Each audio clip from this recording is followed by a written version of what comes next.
Entonces, ¿quién sigue? Siguen, permítanme tantito, que lo perdí. Ay, ¿quiénes siguen? Mm, ahí está, ya lo tengo. Sigue Jennifer y Sara Abigail con el neoestructuralismo y el desarrollo desde dentro. Por favor. Bueno, nosotros les vamos a hablar sobre, como dijo ya Juan Carlos, del neoestructuralismo y el desarrollo desde dentro. El neoestructuralismo es un pensamiento que se enfoca en cosas sociales, culturales e históricas. Tiene como objetivo corregir, formalizar e integrar algunos supuestos para hacerlos más rigurosos en el análisis de mercado.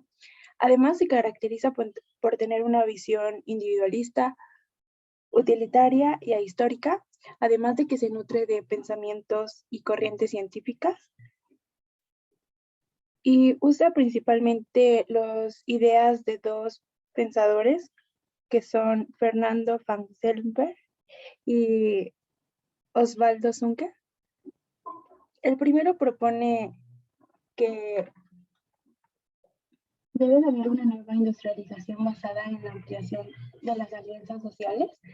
Esto con la finalidad de construir un núcleo capaz de incorporar el proceso de dinamización tecnológica en el mercado internacional y apoya a sus ideas en dos teorías, que son la teoría de la caja negra y la teoría del casillero vacío. En la teoría de la caja negra señala que los esfuerzos de innovación y desarrollo tecnológico no se distribuyen de manera homogénea, sino que se concentran solo en el sector manufacturero. Y no sé si esta Sara quiere explicar sobre la teoría del casillero vacío. Este, sí. Bueno, esta idea del casillero vacío, como ya dijo Jenny, pues fue propuesta por Franz Silver y bueno, pues prácticamente consiste en que, bueno, en señalar que las innovaciones o como que se ha concentrado mucho en invertir en ciertas partes de la industria, sobre todo en la manufactura. Eh, bueno, y la solución que propone este personaje es que se debe de hacer una desagregación, es decir, que sí se deje de lado invertir más en ciertas partes de la manufactura para invertir o que la inversión sea más homogénea. Bueno, perdón, no escucho muy bien. Sí, Jenny ya les comentó las ideas de Sunkey, pero bueno, de no ser así, él dice que el desarrollo tiene que ver eh, con un proceso interno de industrialización y que va a consistir en un desarrollo tanto hacia adentro como hacia afuera. En el desarrollo hacia adentro se va a generar un núcleo endógeno a través de establecer industrias y la acumulación y generación de conocimiento técnico. Por otra parte, el desarrollo hacia afuera, por lo que entendí, consiste más que nada en la exportación. Y bueno, creo que eso sería todo en esencia.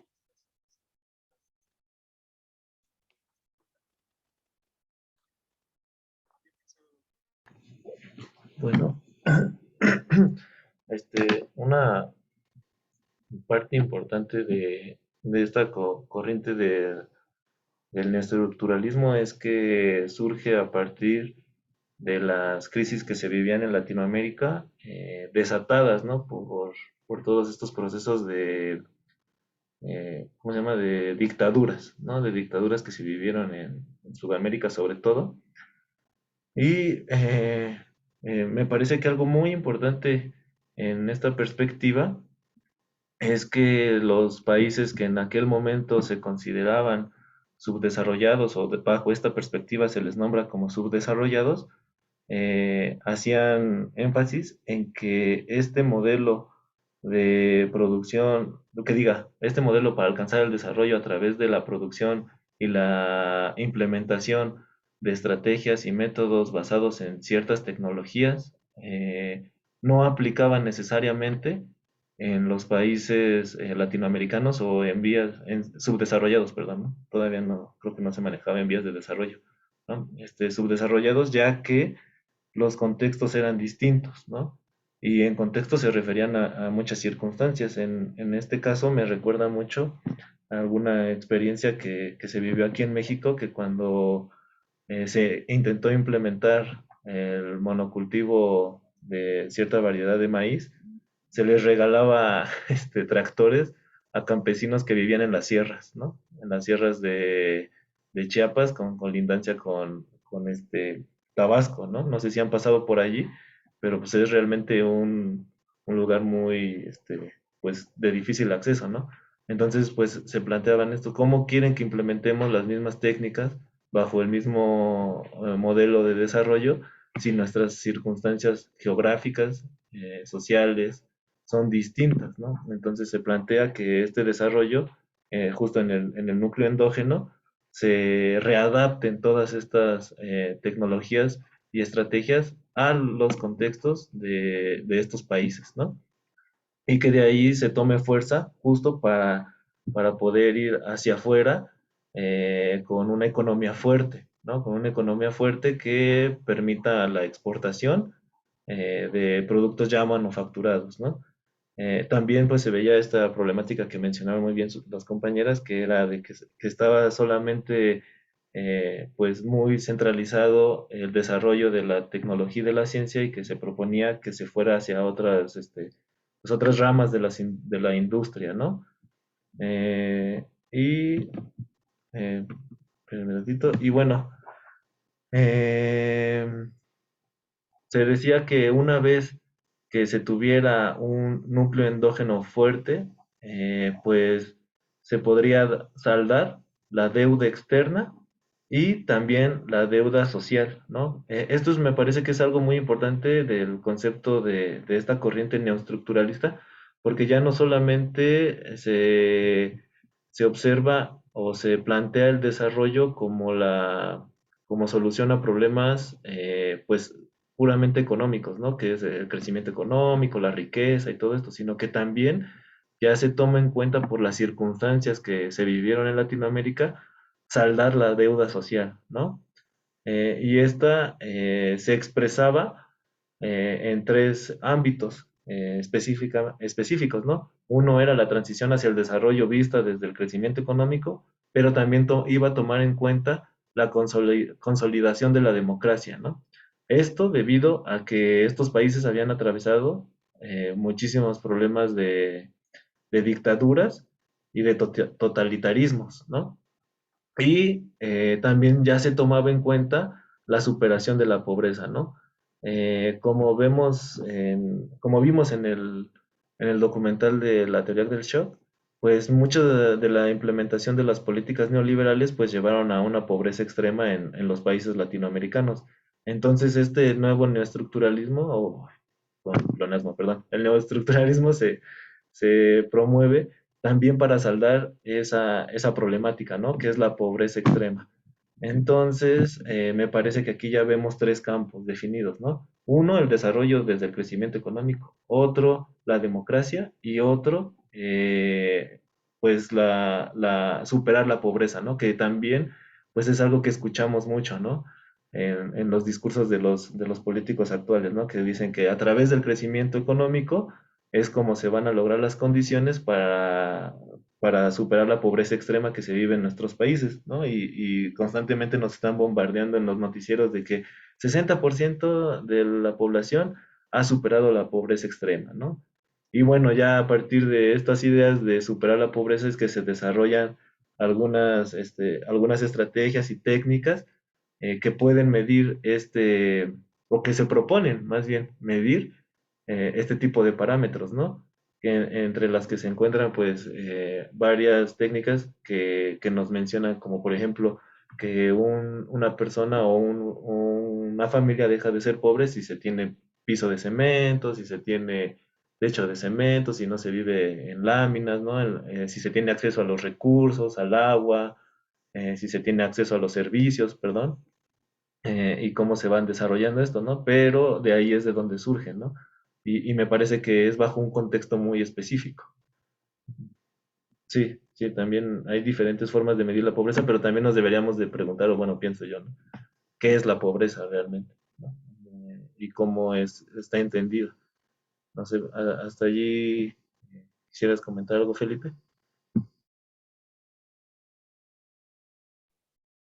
Bueno, nada más de cómo se van involucrando otras ideas, ¿no? En el concepto de desarrollo, ¿no? Ya cuando hablamos de liberalismo no se considera tanto, se considera más la riqueza y esto, y aquí en el estructuralismo ya poco a poco vamos metiendo más la parte social de una u otra forma, como dices, igual tal vez no es la forma ideal de esto de la pobreza o definir qué es el desarrollo, pero ya se va un poco más hacia lo social, ¿no? Que antes no se veía tanto también. Entonces, y los que siguen vamos a ver cómo cambia, ¿no? Pero ya se empieza a meter la parte social. Sí, también es importante resaltar que se ve esta perspectiva de la democracia desde la representatividad, ¿no? O sea, desde que ya tienes la posibilidad de votar por quien te gobierne, más no ejercer una democracia directa. O sea, hay diferentes formas de pensarla también. Entonces, todavía hay como este gancho, ¿no? De que debe de haber alguien que controle todo. Entonces, pues no sé, ¿tienen algún comentario, alguna duda respecto a esta parte?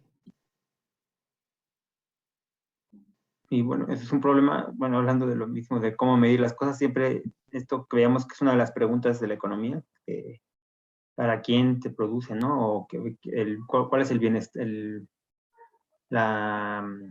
¿cómo se llama? Puesto el bien común o el bien social, el bien individual y el bien social.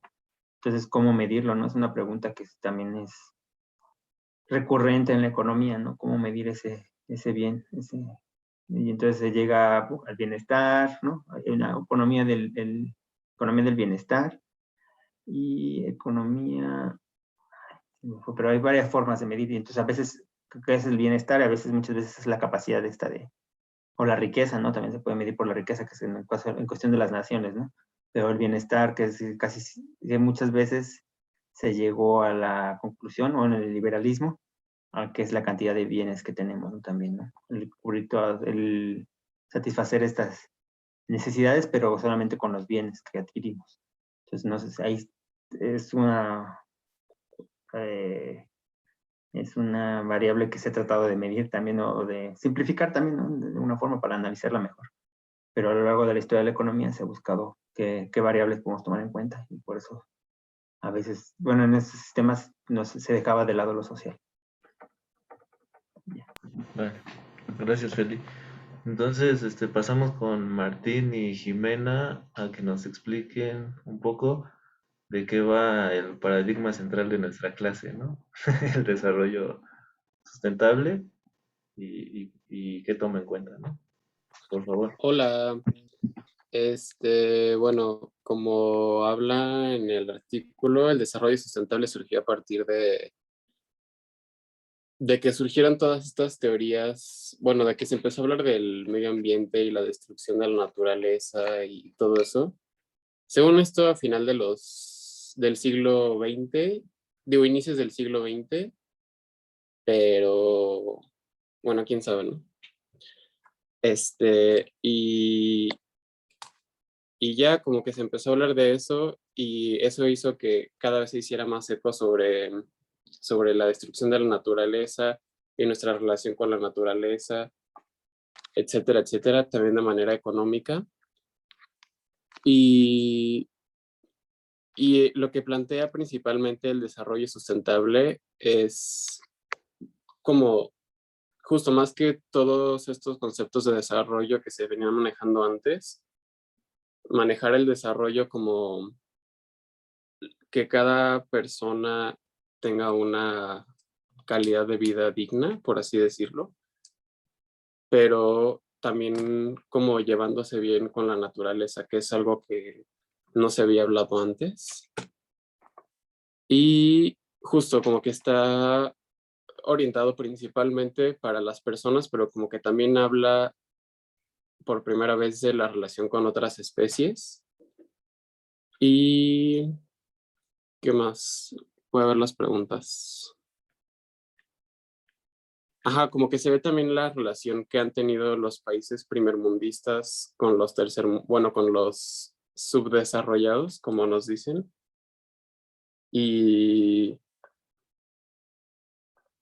¿cómo se llama? Ajá, como todos los desechos que han generado estos países, a final de cuentas, terminan perjudicando al sur global, como le dicen. Y eso hace que no se hayan, bueno, que no nos podamos como, ¿cómo decirlo? Como que es un obstáculo. Y, y sus metas, pues sí es eso, es más bien como congeniar todas las partes a mi punto, a mi manera de ver las cosas. Y, y ya como que habla de una relación entre la ciencia, la economía, la tecnología y la sociedad para,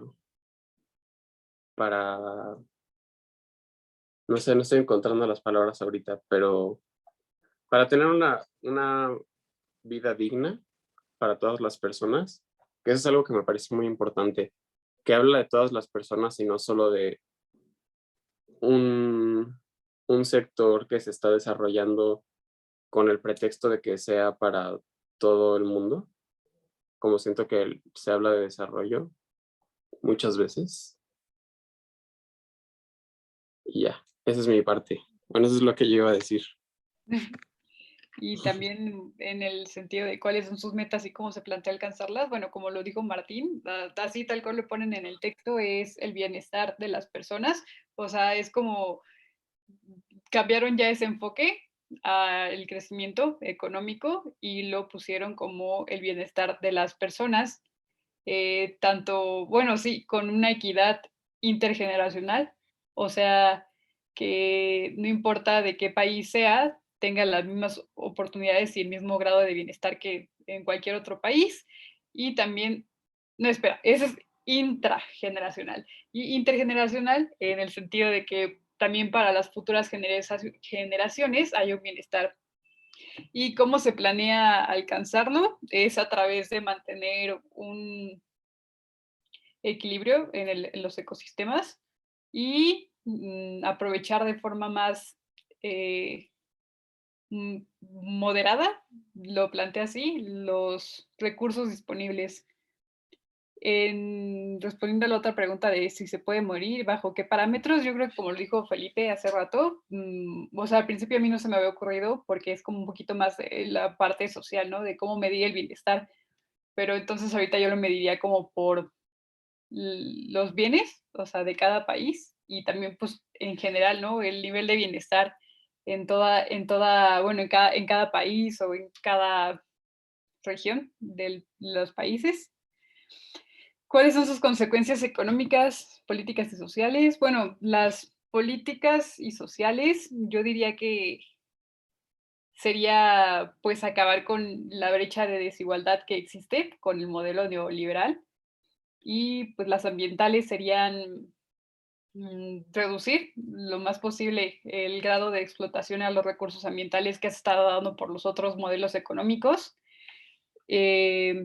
¿Y con cuál corriente del pensamiento económico lo relaciono? Yo lo relaciono con el de Elinor Ostrom. Porque de hecho también el cómo se planea alcanzarlas en el librito, bueno, lo que leímos, dice que uno de los principales modelos que toma y lo más importante es que deja de plantear el modelo como algo de abajo, de arriba hacia abajo y van a empezar a plantearlo como algo de abajo hacia arriba, que es justo lo que Eleanor propone, ¿no? En su trabajo, que esto de abajo hacia arriba quiere decir desde las esferas, o sea, desde las comunidades hacia los gobiernos y no al revés. Y bueno, eso sería todo. Gracias, Jimena y Martín. Bueno, aquí me parece muy importante destacar que esta corriente de pensamiento del desarrollo sustentable fue pues tomada en cuenta gracias a las presiones y exigencias de los movimientos civiles que, como bien lo mencionó Martín, empezaron desde los años 20, pero que tomaron muchísima fuerza en los años 70, ¿no?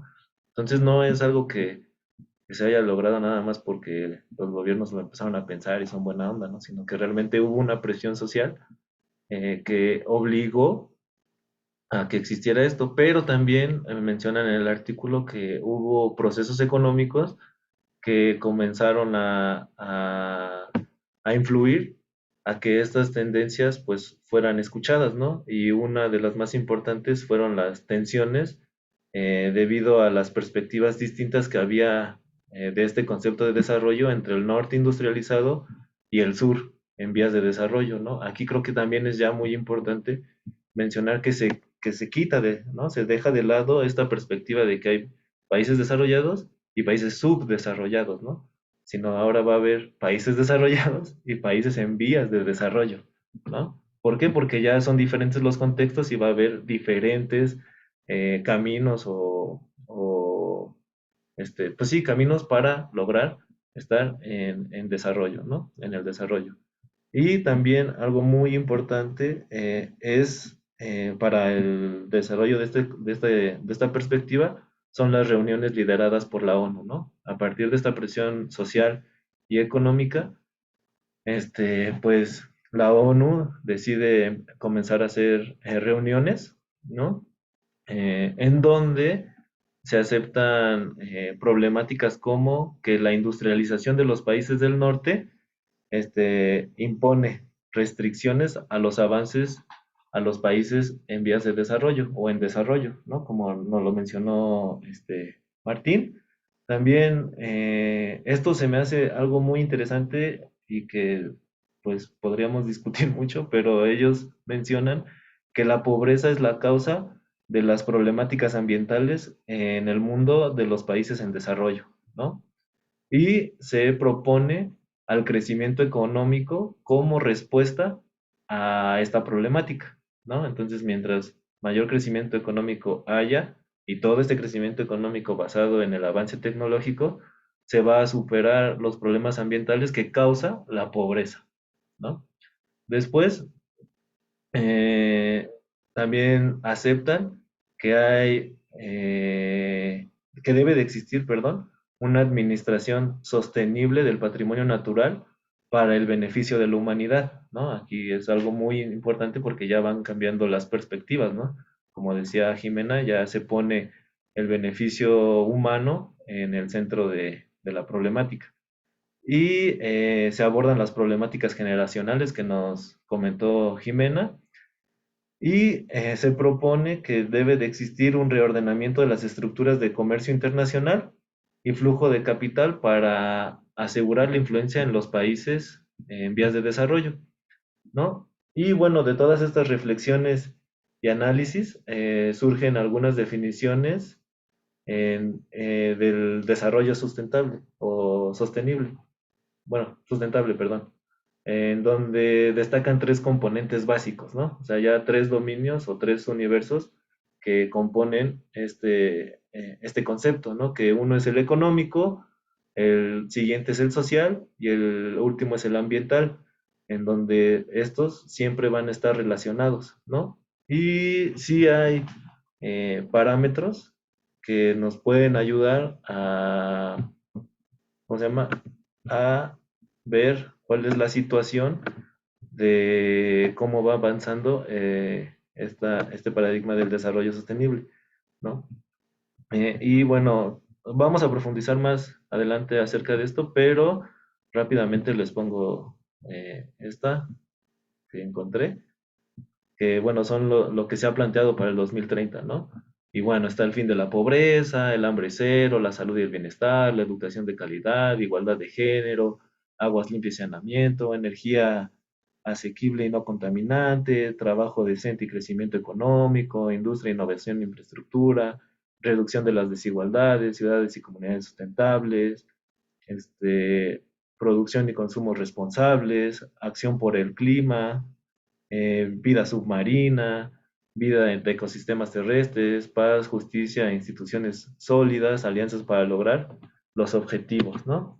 Y bueno, respecto a las influencias que tiene este paradigma del desarrollo sustentable, pues sí, sí, como dice Jimena, se ve desde la teoría de los socioecosistemas, pero también podemos observar que tienen demasiada, ¿no? Así, demasiada influencia del neoliberalismo de la escuela clásica, ¿no?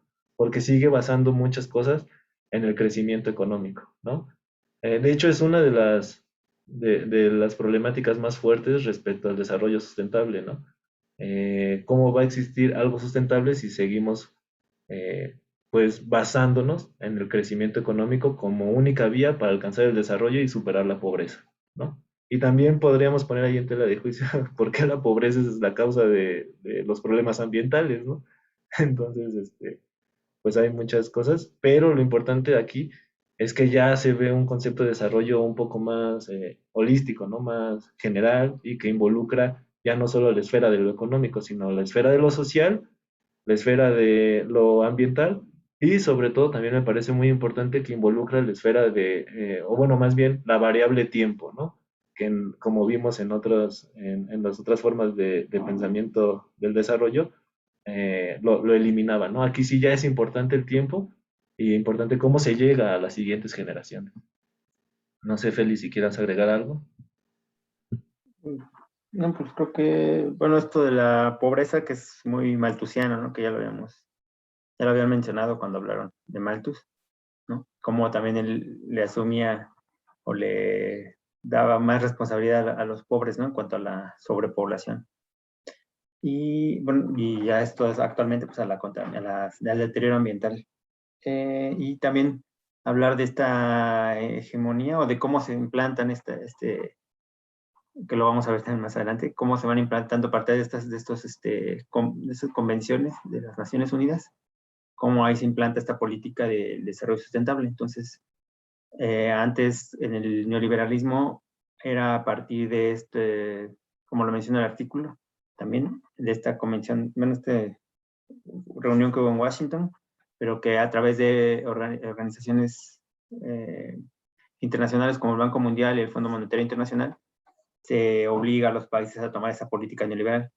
Ahora también es desde este punto de vista de las convenciones y de los acuerdos internacionales que se firman en esas convenciones, como se implanta en todos los países que están firmando ir hacia el desarrollo sustentable, ¿no? Y firmar estos acuerdos con los puntos, por ejemplo, estos objetivos del desarrollo sustentable que nos mostraste. Entonces es eso, ¿no? También como desde estas instancias internacionales se trata de implementar ese sistema de desarrollo a todo el mundo, ¿no? Entonces, nada más para ir observando, ¿no? Cómo se trata de globalizar, ¿no? Todas estas formas de desarrollo, ¿no? Que no, bueno, quizás esté bien, ¿no? También tener un objetivo central de desarrollo, pero bueno, ya lo platicamos después. Y ahí, por ejemplo, se pone como en tela de juicio si realmente esta perspectiva va desde abajo hacia arriba o de arriba hacia abajo, ¿no? Entonces, Porque tampoco no sé si estas otras visiones que no hemos visto, ¿no? ¿Qué tanto se pierden, ¿no? De estas organizaciones, que vamos a ver más adelante, ¿no?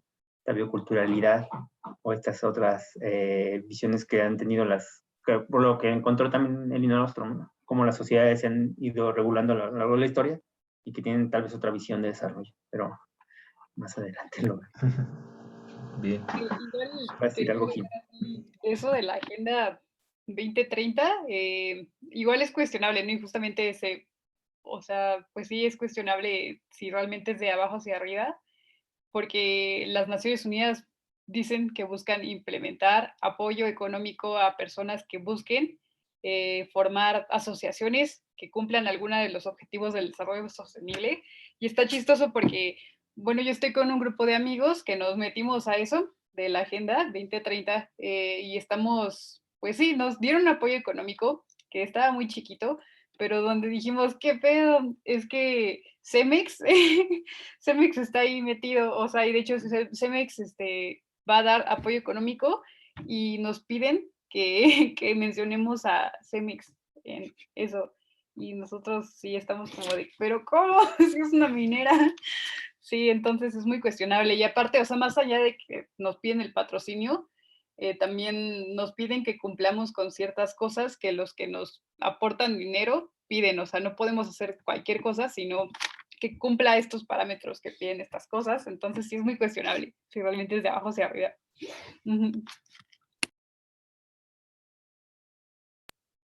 Y yo creo que también como qué tanto se toma en cuenta a las personas realmente afectadas en la toma de decisiones o al momento de plantear estas soluciones, ¿no? Como que siento que más bien es como a nosotros las personas que tenemos dinero, vamos a decir cuáles son sus problemas y vamos a plantear unas soluciones.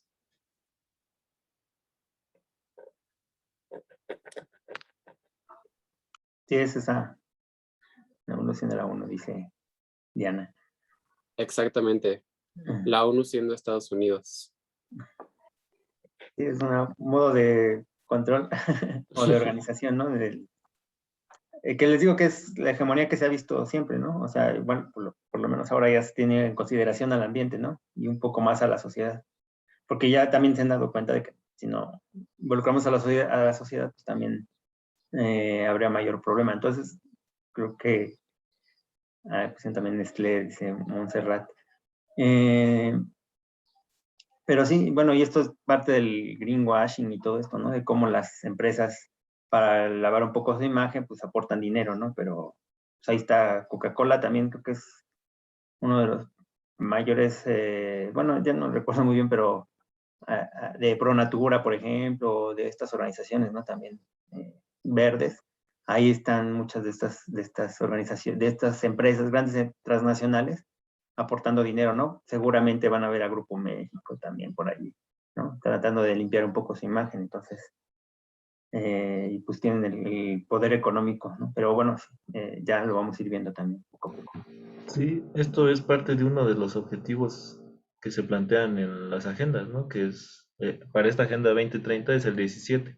Alianzas entre, no, alianzas para lograr los objetivos. Y esas alianzas se refieren a alianzas entre varios sectores, desde el gobierno, las industrias privadas y la sociedad, ¿no? Entonces, eso es un poco cómo se plantea, pero obviamente el poder económico es el que rige estas alianzas, ¿no? Entonces, desde ahí también nos podríamos plantear si realmente esa forma de organizarnos es la adecuada para lograr los objetivos que se plantea el desarrollo sustentable. Pero bueno, si no hay otro comentario. Ah, sí, también internacionales en teoría. Bueno, lo internacional se vería un poco como con esas transnacionales, ¿no? Con estas empresas transnacionales, que Cemex es una empresa transnacional, ¿no? Entonces, pero bueno, continuamos, ¿no? A ver si todavía podemos alcanzar uno más y ya dejamos menos para la próxima clase. Este, seguiría el desarrollo a escala humana que nos va a presentar Diana Isabel, Itzel Analí, por favor. Sí, creo que se lo va a presentar. Bueno, nuestra diapositiva, sí. ¿Sí se ve? Sí, sí Sí. se ve. Gracias. Vale. Bueno, pues nosotros les vamos a hablar sobre el desarrollo a escala humana y pues este fue propuesto por Manfred Max Neef, creo que así se pronuncia. Y pues en primera instancia hace una crítica que dice que la economía se fue alejando de su interés principal, que era el bienestar de las personas, ¿no? Y entonces dice que este fue reemplazado como con muchas teorías que llegan a ser poco claras, comprensibles y hasta cierto punto inútiles para la mayoría de las personas, menos para sus autores, ¿no? Claro. Y pues igual dice que esto no tendría nada de malo si se enfocaran realmente en solucionar los problemas de la sociedad. Y bueno, para construir su propuesta se basa en 4 ideas principales. El primero es que habla acerca de la admiración al gigantismo y las grandes soluciones, en donde dice que los modelos de desarrollo económico pues justamente integran esta parte, ¿no? Porque pues todo es como producción en masa y lo mismo sucede con la distribución y la eficiencia. Y pues esto sin tomar como en cuenta los efectos que puedan tener en las personas y en su entorno, tanto físico, natural, como social. El segundo es la obsesión por las mediciones y las cuantificaciones, que dice que estas suelen ser selectivas y discriminatorias, porque pues la mayoría de las personas no son tomadas en cuenta, y él las llama que son como estadísticamente invisibles. El tercero es el enfoque mecanicista para la solución de problemas económicos y que también está muy relacionado con la tendencia a simplificar en exceso, porque hay como una preferencia por como la objetividad, y menciona que se llega a dejar de lado la visión moral. Y bueno, sigue Diana. También como crítica que hace Max Neff, dice que justo como lo dijo Itzel, que estos desarrollos economistas han estado como obsesionados y han admirado lo macro y lo gigante, ¿no? Tanto en términos de producción como de distribución, y pues también esto está ligado a la eficiencia y a la productividad de las personas, lo cual pues lleva a problemas hasta psicológicos, ¿no? Y nada de esto toma en cuenta el bienestar de las personas. También dice, y relacionado a lo que dijo Itzel sobre que las personas son estadísticamente invisibles en términos económicos, por ejemplo, las personas que no aportan al PIB, aquellas que realizan, por ejemplo, trabajo doméstico, o las que tienen como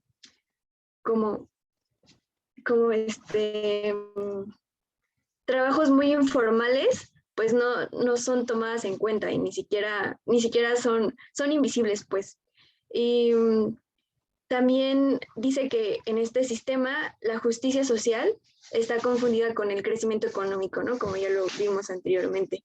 Y no trata el problema de raíz, no trata de distribuir los frutos del crecimiento en las personas, más bien que todos reciban una mayor porción que lo que tenían antes, o sea, que los que tenían más que ganen todavía más y los que tenían menos, pues que ganen menos, ¿no? Pero pues sigue siendo casi nada. Y bueno, frente a todo esto, lo que él propone es una sociedad que haga visibles a los que siempre están excluidos de las políticas y de las mediciones. También plantea que sea una sociedad de rescate, que tenga una dimensión social a escala humana y que los seres humanos se desarrollen de acuerdo a las relaciones que mantiene con su entorno. El logro de un equilibrio dinámico entre la naturaleza, los seres humanos y la tecnología es posible cuando los seres humanos, tanto a nivel colectivo como individual, se sienten responsables de las consecuencias de sus acciones que hay en su entorno.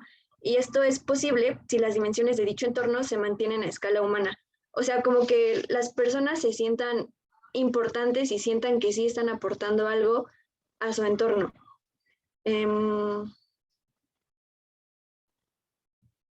Y esto también es posible a partir del protagonismo de la gente, desde donde se logra transformar a una persona, que sería como lo que actualmente hay, a una persona sujeto.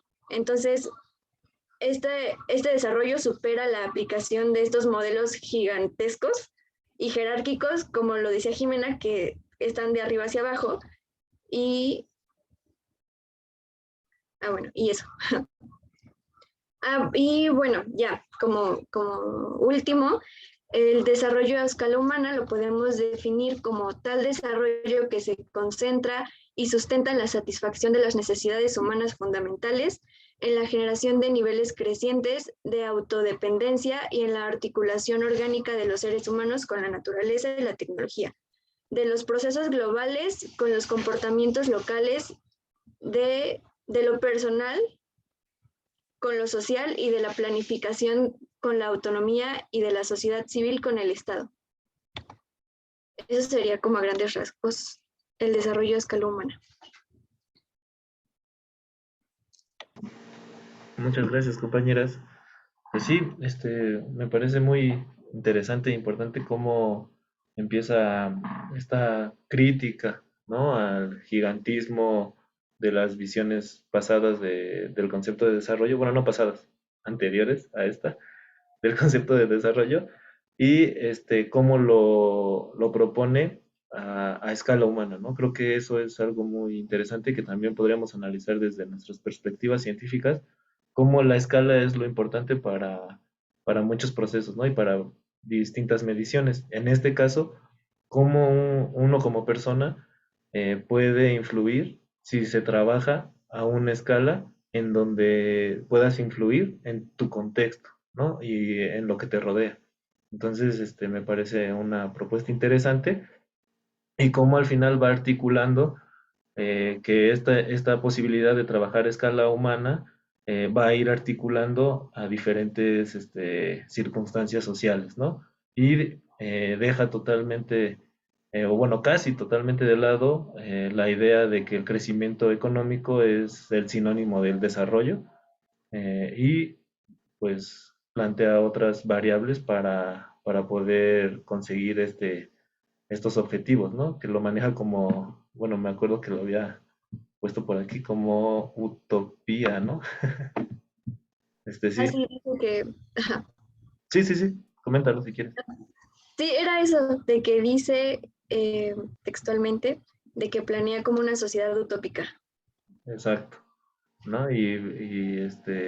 Pues interesante lo que se puede entender como utopía, ¿no? Algunos dicen que es algo inalcanzable, pero otras personas como Eduardo Galeano manejan este concepto, ¿no? Que dice que la utopía eh, está en el horizonte. Camino 2 pasos, ella se aleja 2 pasos y el horizonte se corre 10 pasos más allá. Entonces, ¿para qué sirve la utopía? Y se responde, para eso, sirve para caminar. Entonces, pues es interesante ver el manejo del concepto de la utopía y cómo se va a relacionar con los conceptos de desarrollo. No sé, ¿quieres comentar algo, Feli?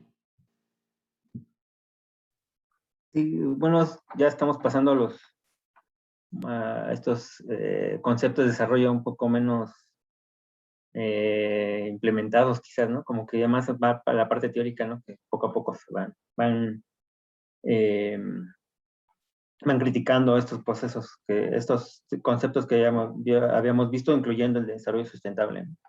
Entonces está interesante y vamos a ir viéndolos también como en forma de sistema económico, ¿no? Cómo se han planteado estos ya de forma de sistema económica, ¿no? Entonces, tener esta idea de desarrollo para partir hacia qué pensamiento económico vamos a desarrollar.